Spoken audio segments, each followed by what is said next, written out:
গরম গরম চা। এই শুনছো, তোমার জন্য চা বানিয়েছি, চলে আসো।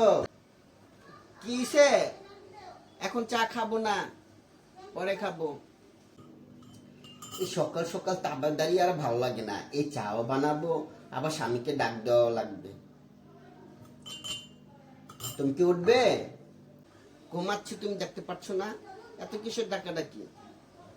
যখন সময় হবে আমি তো খেয়ে নেব, বলছি তো। আর ডাকবে না আমাকে। ঠিক আছে, পরে উঠলে কিন্তু চা ঠান্ডা হয়ে যাবে। আমাকে কিন্তু পরে আর বলতে পারবে না যে আমি তোমার চা ঠান্ডা করে ফেলেছি। তাহলে কি আমি এখানে রেখে দেব? আবার ডাকছো? ঘুমটাও ঘুমাতে দিচ্ছে না ঠিক করে।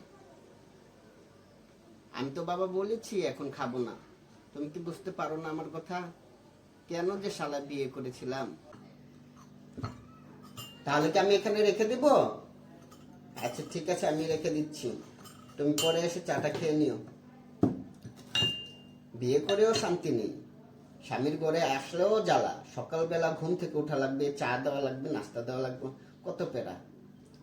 বিয়ের আগেই ভালো ছিলাম, কত সুন্দর ঘুমিয়ে থাকতাম 10টা 11টা পর্যন্ত। ভালো লাগতো, ঘুম থেকে উঠে নাস্তা রেডি থাকতো।